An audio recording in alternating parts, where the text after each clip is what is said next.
Mi nombre es Sebastián Heredia y durante muchos años aprendí a vivir siendo el hijo que no estorbaba, pero tampoco importaba demasiado. Tenía 40 años y una vida tranquila, casi invisible, construida lejos del brillo social que mi familia siempre consideró sinónimo de éxito. Mientras mi hermano menor, Ricardo, se movía con naturalidad entre empresarios, políticos y clubes exclusivos de Guadalajara, yo prefería los archivos polvorientos, los libros de historia y las preguntas que nadie quería escuchar sobre nuestro pasado. Mis padres, Rodrigo y Esperanza Heredia, eran figuras respetadas en la alta sociedad tapatía. Dueños de una imponente casona colonial en Tlaquepaque, organizaban eventos benéficos y recibían elogios por su buen gusto y su apellido. Ricardo encajaba a la perfección en ese mundo: trajes caros, coche alemán, discursos ensayados sobre inversiones y contactos. Yo trabajaba como investigador histórico para una institución cultural, ganaba lo suficiente para vivir con dignidad, manejaba un coche viejo y pasaba mis fines de semana recorriendo cementerios antiguos o edificios olvidados. Para mi familia, yo era una excentricidad tolerable, algo que preferían no explicar demasiado en reuniones sociales. Cuando mis padres murieron en un accidente automovilístico a principios de 2024, la familia se reunió en la casona como si se tratara de un evento más del calendario social. Ricardo interpretó su papel de hijo ejemplar frente a todos los asistentes importantes. Yo observaba desde el fondo, sintiendo una mezcla incómoda de tristeza, distancia y un alivio que no me atrevía a confesar. La lectura del testamento fue rápida y clara. Ricardo heredó la casona, las inversiones, la casa de verano y los negocios familiares. A mí me correspondía una propiedad que nadie parecía valorar, una casa antigua, casi en ruinas, sobre una extensa porción de tierra en una zona remota del norte del país. Ricardo sonrió con ironía, como si aquello fuera una broma final de nuestros padres. Yo guardé la escritura en silencio, sin discutir, sin agradecer, sin reclamar. 2 semanas después, conduje durante horas hasta llegar a esa propiedad olvidada. El camino se volvía cada vez más estrecho y solitario, hasta desembocar en un sendero de grava marcado apenas por un buzón oxidado con nuestro apellido.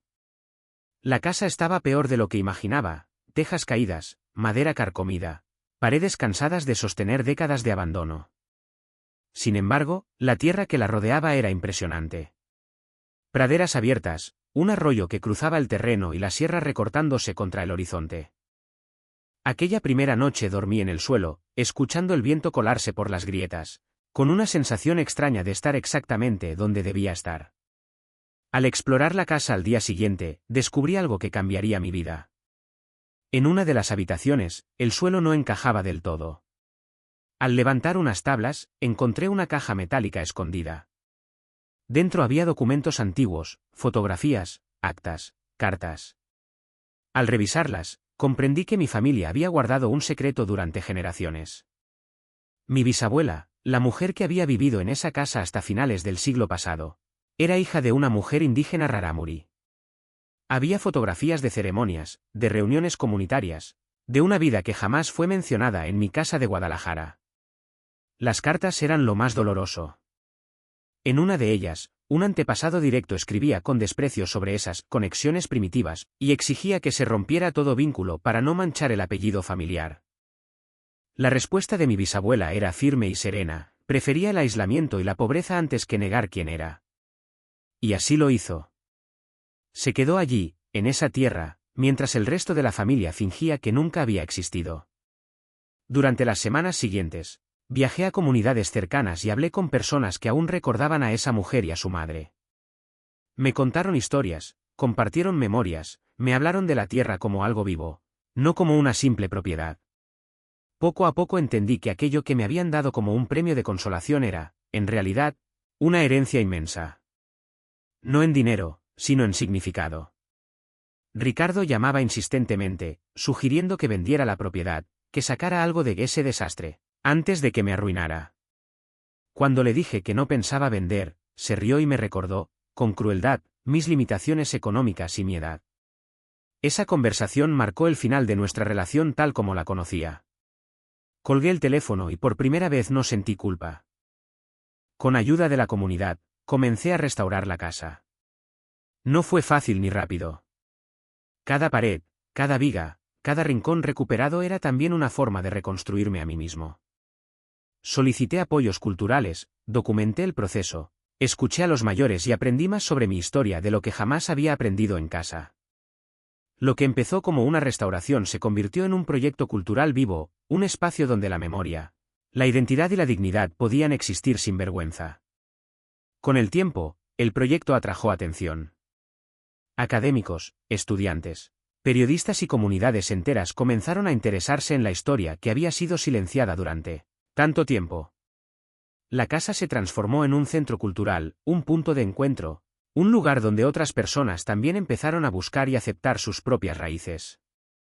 Mientras tanto, el mundo de Ricardo comenzaba a resquebrajarse. Las preguntas incómodas que yo siempre había hecho ahora venían de fuera.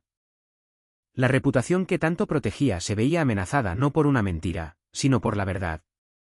Cuando finalmente me llamó, desesperado, para pedirme que arreglara las cosas, entendí que nuestros caminos ya no podían volver a cruzarse. No buscaba venganza. Nunca la busqué. Lo único que hice fue dejar de esconder lo que siempre había estado ahí. Al final, comprendí que la mayor derrota para quienes viven de las apariencias no es perder dinero o prestigio, sino perder el control de la historia que se cuentan a sí mismos. La casa que me entregaron como un desecho se convirtió en el cimiento de un legado real. No uno construido sobre el silencio y la negación, sino sobre la memoria, la verdad y la aceptación. Aprendí que no hay triunfo más profundo que construir algo tan auténtico que la vergüenza de otros quede expuesta sin que tengas que levantar la voz.